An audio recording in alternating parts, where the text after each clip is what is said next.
Vocês não vão receber qualquer poder, vocês vão receber dínamo. Ele vive. Como diz o apóstolo dele, é Paulo. Vocês receberão um poder extraordinário.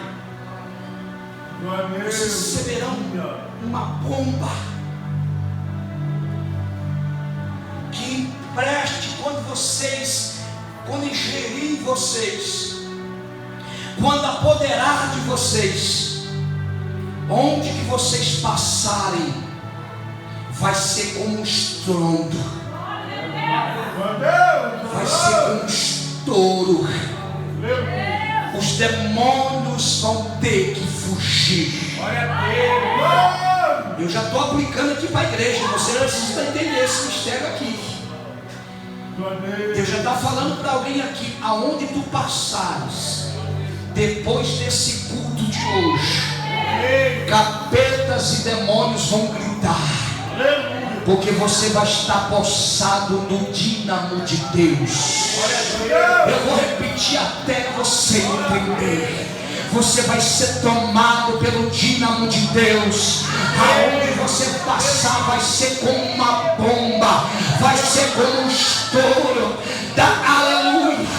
As casas que tu pisar os pés, lá dentro o Satanás vai dizer: ele aqui não, ele aqui não, eu não quero ele aqui, eu não quero ele aqui. E tu vai dizer: Satanás, eu vim aqui no nome de Jesus para te dar uma ordem: saia dessa casa, sai dessa família, porque eu estou revestido da graça, do poder do Espírito Santo. Quem vai abrir a boca para a glória?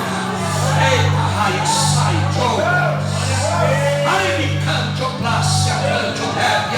quem pode abrir a boca, quem pode jogar a mão para o chão e dizer: eu tenho.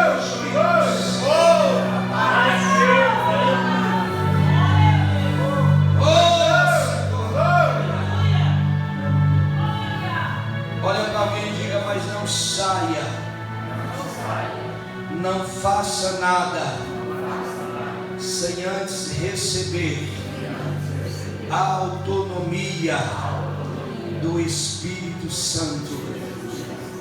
Jesus disse para eles ficar em Jerusalém, esperar a promessa. Por isso que esse Espírito Santo foi tão valorizado, inclusive pelo Senhor Jesus. Fique em Jerusalém, espera a promessa, ela virá. Depois disso vocês vão fazer o que tem que fazer. E você vai ver no capítulo 2, capítulo 3, capítulo 4, capítulo 5, você vai ver quantos milagres que ocorreram. Mas tudo após o poder do dínamo de Cristo, de Deus, manifestar sobre eles.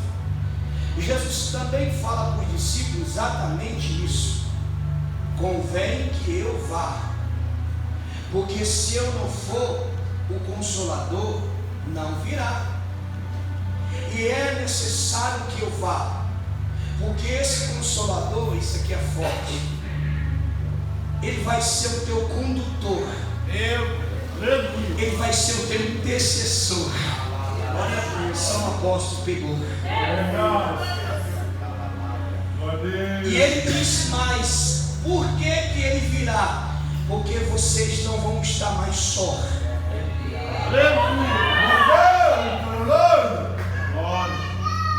Vocês não ficarão órfãos. E se ele usa essa expressão órfão, está falando do cuidado da paternidade. Porque é isso que o Espírito Santo, quando ele apodera de um crente, ele faz o papel do pai.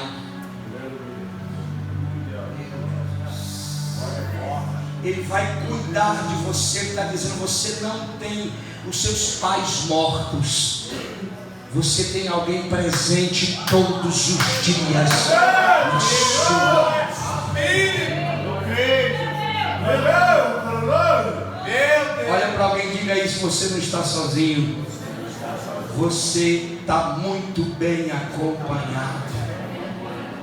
Talvez você não vê, mas ele está aqui do seu lado. Do lado não, está dentro de você. Ele está dizendo: foi o que trouxe trouxe ele aqui, Antônio, para adorar o meu nome, para adorar o Pai, para adorar o Filho, para adorar o Espírito Santo. Ficar em Jerusalém, que lugar de Jerusalém? Presta atenção, eu escrevi aqui, isso aqui é enfático, mas também revelador.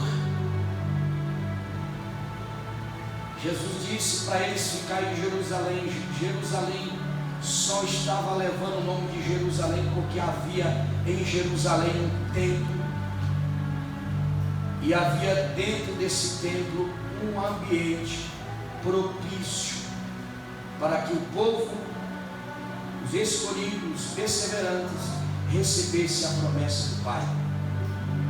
Meus irmãos, como sempre a gente tem pessoas que estão dispersas, longe, fazendo a obra sem o Espírito Santo. Eita.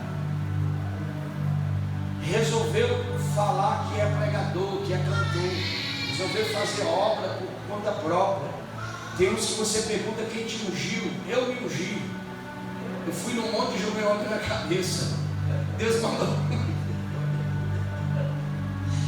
Não tem liderança, não tem pastor, não tem autoridade, não vive debaixo de uma hierarquia, não vive em uma hierarquia. O céu é hierárquico, a terra também, o inferno tem. Por que a igreja não pode ter a sua hierarquia?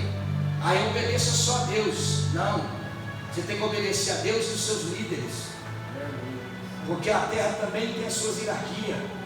Lá na empresa que você trabalha, você não manda na empresa, é o seu patrão que manda. Por que quer mandar na igreja de Jesus? O que quer mandar na tua liderança, que não obedece a liderança? Então o céu tem a sua parte hierárquica, o inferno também, os demônios têm as suas hierarquias. Por que a igreja não pode ter hierarquia? Mas o que o Espírito Santo está dizendo para a igreja, notam-se que Jesus disse para eles: olha, se vocês querem receber o dínamo, vocês precisam ouvir a minha voz e obedecer. Fazer o quê? Ficar em Jerusalém. Mas em Atos 1:12 havia um grupo que tinha saído de Jerusalém. Como sempre vai haver pessoas que querem fazer a obra por conta própria, que vai aonde que quer, não pede bênção, e vai aonde que quer, dar na cabeça, e diz até coloca uma maleta assim debaixo do braço e diz: eu sou missionário,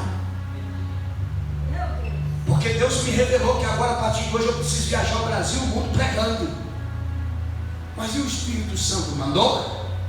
O Espírito Santo está contigo? Jesus disse para eles: não ficar em Jerusalém, só sai depois que receber a promessa do Pai.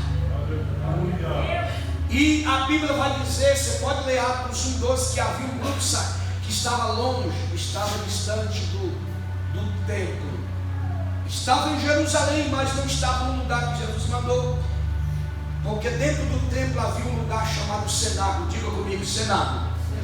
Havia um quarto que era uma espécie de lugar onde se reunia o discípulo. Inclusive foi o lugar que Jesus serviu a última ceia. E eu posso dizer que esse lugar era um lugar extremamente de comunhão. Atos 2, versículo 2, a Bíblia diz que eles estavam nesse lugar assentados. Eles estavam assentados esperando a promessa que Jesus falou que o Pai nos enviaria. Só que havia um grupo que havia desistido. Era muita gente que começou, mas só 120 crentes ficaram esperando.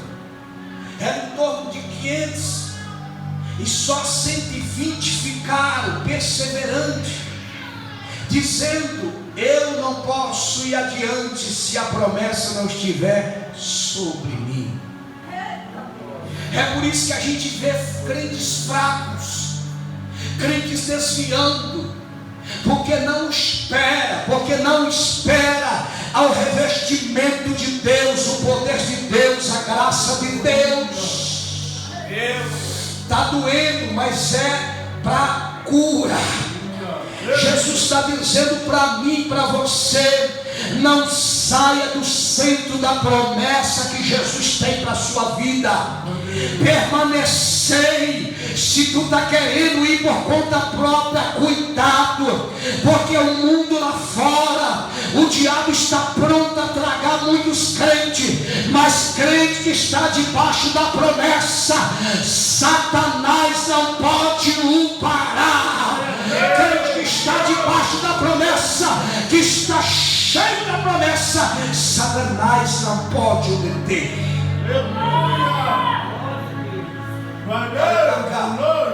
Eu escrevi exatamente aqui: o perigo, irmã Rafaela, é dos pregadores, cantores, irmãos de hoje, irmão Natan, que maneja se apresentar para homens. Irmãos, entenda o que eu vou falar aqui. Eu não sou contra que você que prega, que canta, vive tirando foto e postando. Eu não sou contra. Eu tenho séria dificuldade. Você acredita que eu preguei 18 dias no Mato Grosso, 15 ministrações, igrejas diferentes, e eu não tirei uma foto daquelas igrejas? Eu tenho extremamente dificuldade. Eu vou em evento de cantores, eu preguei em evento de cantor famoso, e eu não tenho uma foto com esse cantor famoso. Eu tenho uma séria dificuldade.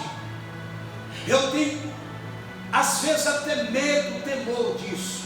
Eu sei que tirar foto, postar foto minha pregando igreja, não vai me afastar da essência de Deus, mas eu tenho extremamente dificuldade disso. E eu peço para Deus, quanto mais eu tiver escondido nele, melhor assim será. Quanto mais eu desaparecer, assim melhor será. Quanto mais eu não for posto diante das pessoas, assim melhor será. Mas eu tenho dito para Deus e tenho prometido, aonde que eu for, quem vai mandar eu pregar é Ele.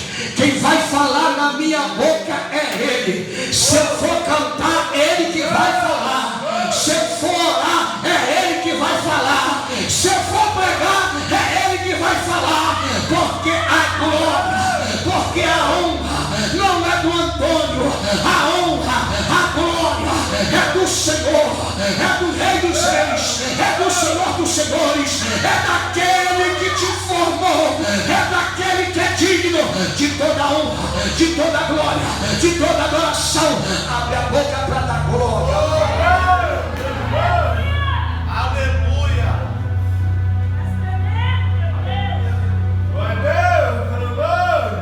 Olhem para cá. Infelizmente, tem irmãos trocando o cenáculo pelo pináculo, porque no mesmo templo havia o cenáculo e o pináculo. Olha para cá que eu vou falar um segredo do pináculo e do cenáculo, e você vai entender porque Deus está falando contigo.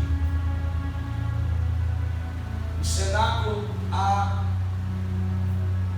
uma coisa muito peculiar de quem gosta do cenáculo. Quem gosta do cenáculo não quer viver de aparência. Quem gosta do cenáculo não está preocupado com status. Quem ama o cenáculo não está preocupado se tua foto vai estar no cartaz. Quem ama estar no cenáculo não está preocupado com aplausos, elogios. Quem ama o cenáculo não prega para fazer agenda. Quem ama o cenáculo gosta de estar porque quer ser íntimo, não do pastor da igreja, não do apóstolo, mas quer ser íntimo de Cristo. Ei, calai, a igreja precisa voltar o olhar para esse lugar geográfico que Israel havia dentro do templo, porque vai doer, mas dá glória aí. Tem muita gente que tem ido à igreja, mas não está congregando.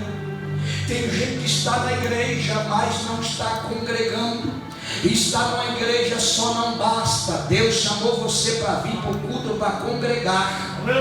Deus não me trouxe para assistir. Deus não me trouxe para ser um anotador. Deus não me trouxe para ser uma expectativa, aleluia, de olhar para ver o que está acontecendo.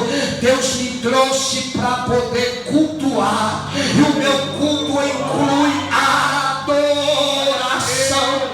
O meu culto inclui louvor. Quem louva a Deus mergulha na gratidão. Quem adora a Deus mergulha na intimidade. Quem louva é grato. Quem adora é íntimo. Levanta a tua mão nessa noite.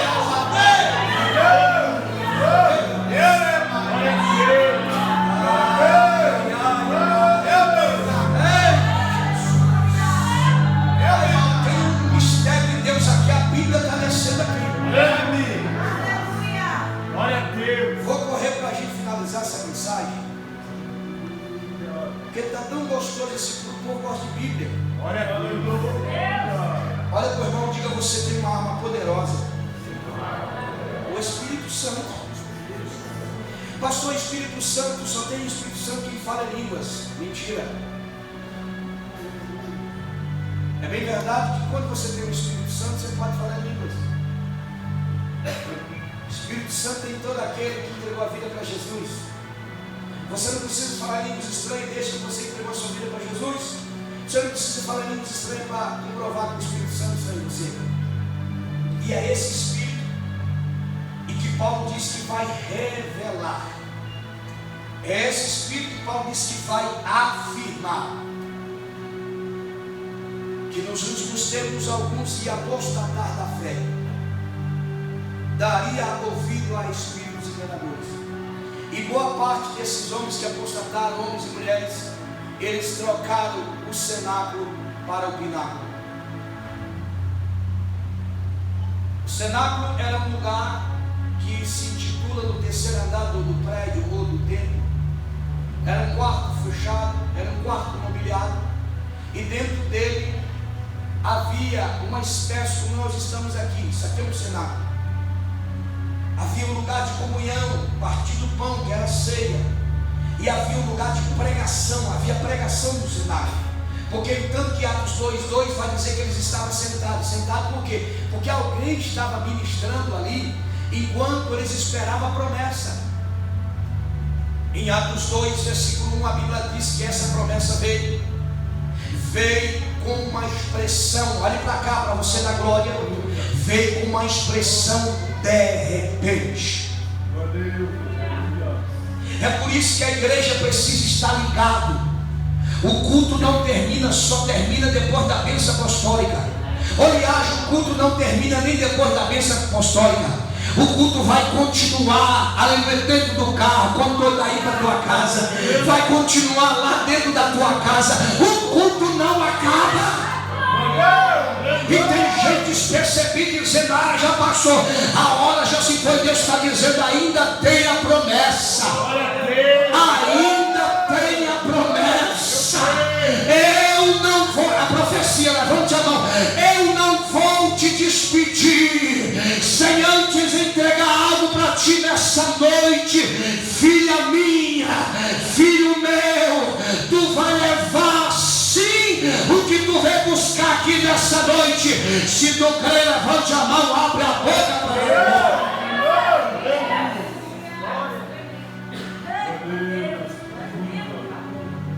O segredo do cenáculo, do pináculo, é que o cenáculo ele vai inibir toda a exaltação do homem. Ele vai tirar você do foco, e eu gostaria de explicar isso aqui. O cenáculo, apóstolo Denis, ele é uma espécie de cedro do Líbano. O cenáculo, ele é um lugar de plantas, olhe para cá, de árvores, considerada como cedro do Líbano. Segura. O cedro do Líbano, quando ele é plantado, quando ele começa a nascer, ou quando ele nasce, você vai notar que ele cresce 5 centímetros de sobre a terra para cima, e ele vai crescer para baixo meio metro de raiz. Vou repetir mais uma vez: 5 centímetros para o alto e meio metro para baixo, porque ele está se referindo, e essa árvore é uma das árvores mais poderosas. O cedro do Líbano, ela não precisa de chuva para ela sobreviver. É uma das únicas árvores que ela sobrevive no deserto, no lugar frio, no lugar seco, no lugar molhado. Ela não precisa de chuva para sobreviver, porque a sua raiz, que é tão grande e profunda a terra dentro, ela desce até um lugar chamado a rocha, e quando chega na rocha, ela abraça a rocha.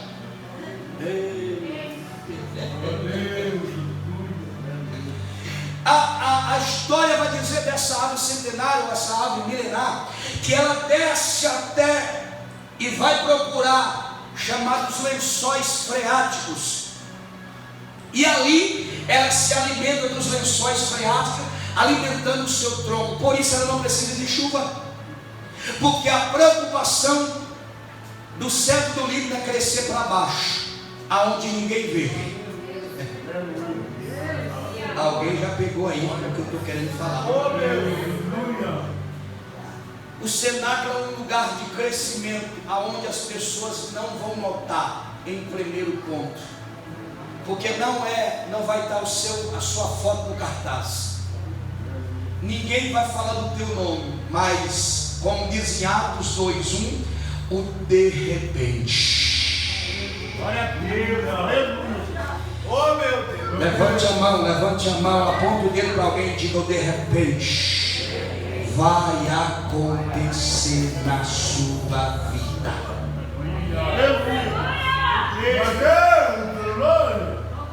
Veio sobre eles um som como de um vento impetuoso e encheu ao lugar onde eles estavam, e todos foram cheios e falavam em línguas como as de fogo. Amém? Em Atos 2:1 e 2 você vai ver isso. Eles foram cheios do Espírito Santo. Olha para alguém e diga: você tem a arma que vence a apostasia, o Espírito Santo. Isso aqui é muito forte. Eu estou pregando Bíblia. Diga: quem tem o Espírito Santo não é enganado. Diga: Deus está te dizendo que o Espírito Santo não vai deixar você enganado. Atos capítulo 5, Pedro agora já estava cheio do Espírito Santo. Depara com um casal mentindo para ele, mentindo para o Espírito Santo. E Pedro, cheio da graça, olhou para Ananias e disse: Ananias, por que tu deixou Satanás encher o teu coração? Tu não mentiste ao homem, tu mentiste ao Espírito Santo. Tu vai morrer. Tu caiu, morreu. A mulher, da mesma forma. Sabe por quê? Porque quem é cheio do Espírito Santo, ninguém consegue te enganar. Porque o Espírito, diz Paulo, ele vai revelar. Afirmar aqui é revelação. É Deus diz, Paulo, o Espírito Santo dizendo: ó, cuidado, porque a apostasia virá, e que você esteja guardado para não ser alcançado por ela.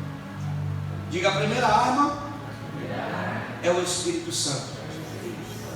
A segunda arma, diga para o irmão, é a presença de Deus. Meu Deus. Este é o capítulo de número 32, 33, mais 33, 14. Moisés está dialogando com Deus. quando Deus diz para Moisés, e eu vou esclarecer isso aqui, porque o povo de Israel havia desviado do caminho do Senhor. Deus convoca Moisés para subir ao Monte Sinai. Segura aí, para você não perder essa palavra. Deus convoca Moisés para subir ao Monte Sinai, porque Moisés era uma espécie de mediador no Antigo Testamento.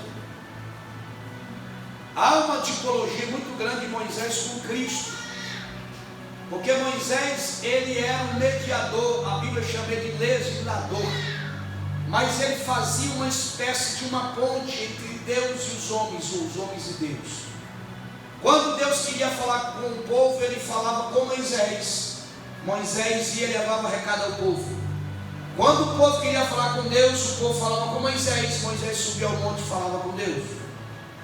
Então, este espécie de mediador entre Deus e os homens, Moisés agora é convocado a subir ao Monte Sinai. Olha para cá, guarde essa expressão. E Moisés demora. Olha para alguém e diga: Moisés demora.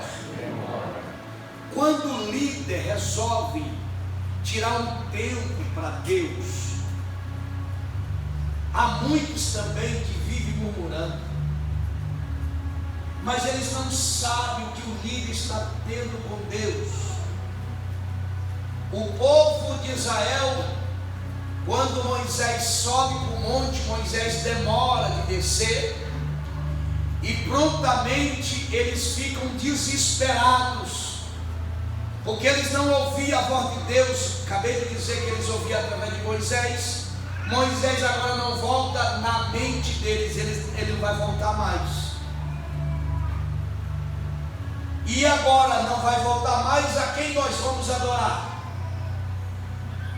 Nós precisamos de um Deus para adorar.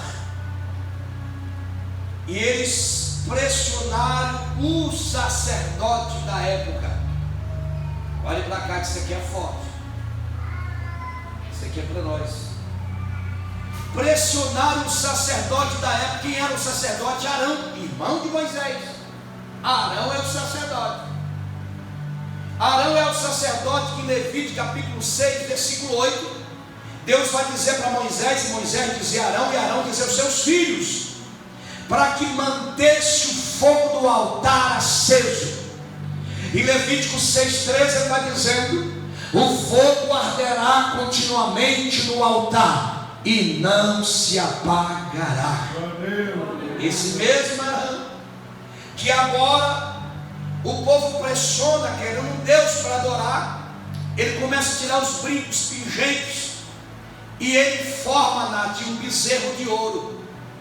Êxodo 32, você vai ver essa história, que diante desse bezerro de ouro, dessa espécie, ali eles praticavam todos os tipos de orgias possíveis, todos os tipos de adoração.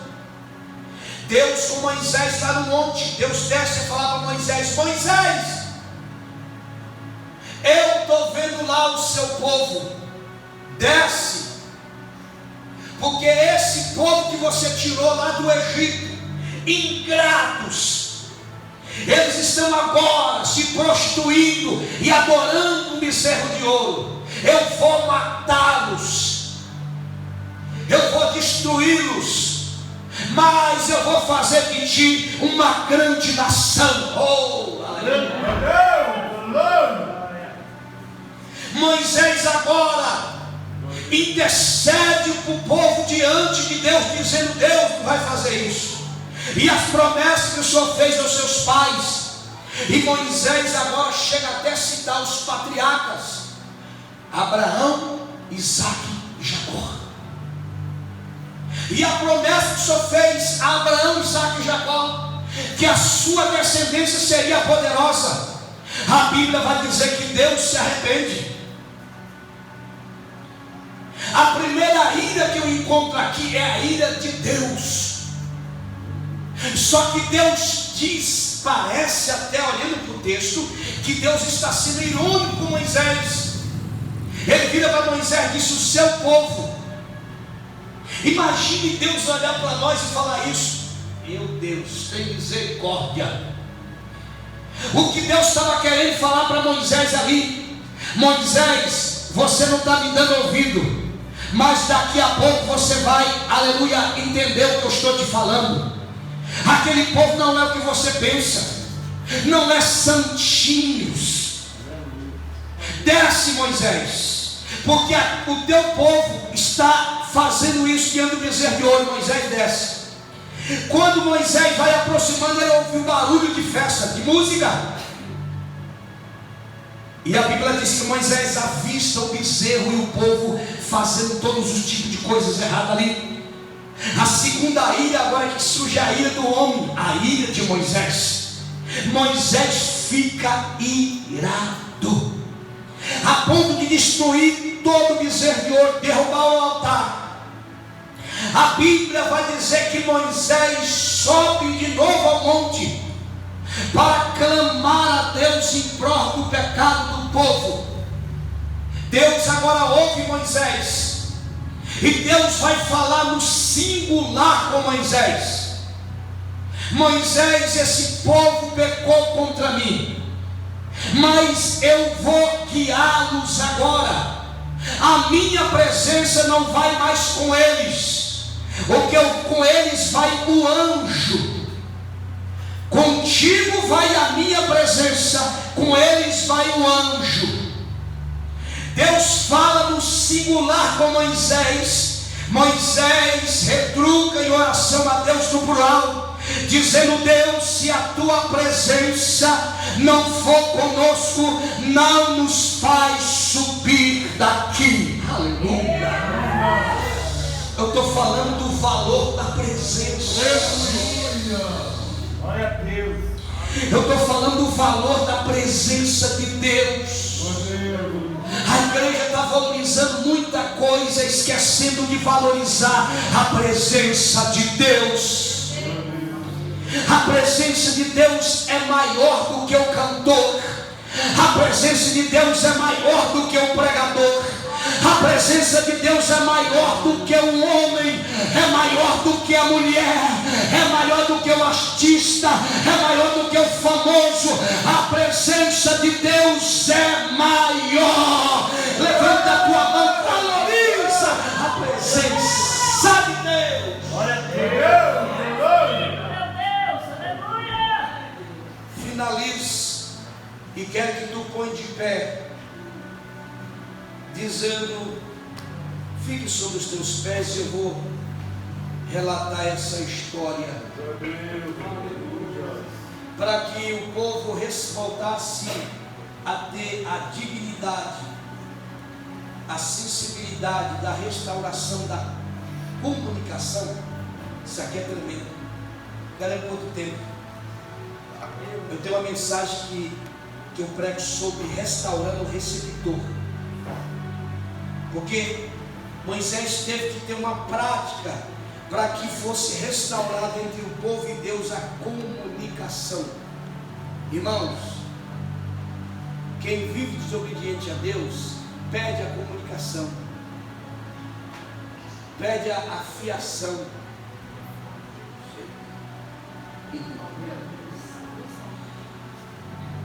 Moisés vai ter que entrar dentro da tenda para que Deus restaure a comunicação com o povo. Olhe para cá, eu vou fechar essa mensagem falando do valor da presença que a arma que a igreja tem. Em 1 Samuel capítulo 7, Deus levanta Samuel nesse mesmo capítulo como profeta, juiz e sacerdote. E Samuel vai detectar que durante 20 anos o povo de Israel estava sem a arca. O que é a arca? O que significa a arca, irmãos? Alguém sabe? Presença. Eles estavam há 20 anos sem a arca no seu poder. Aonde a arca ia, pastor Denis, havia prosperidade. Aonde a arca estava, deuses estranhos caíam, se prostrava diante dela. Dagon é um deles. Perna, braço, mão, cabeça. Não para de pé diante da arca de Deus. Meu Deus. Já era para tu ter levantado a mão e dar glória. Quer profecia? Deus vai derrubar todo Dagon na sua frente, se você tiver a presença dele. A Bíblia vai dizer que Samuel olha para esse povo que clamava, mas não era respondido, e vai dizer: Deus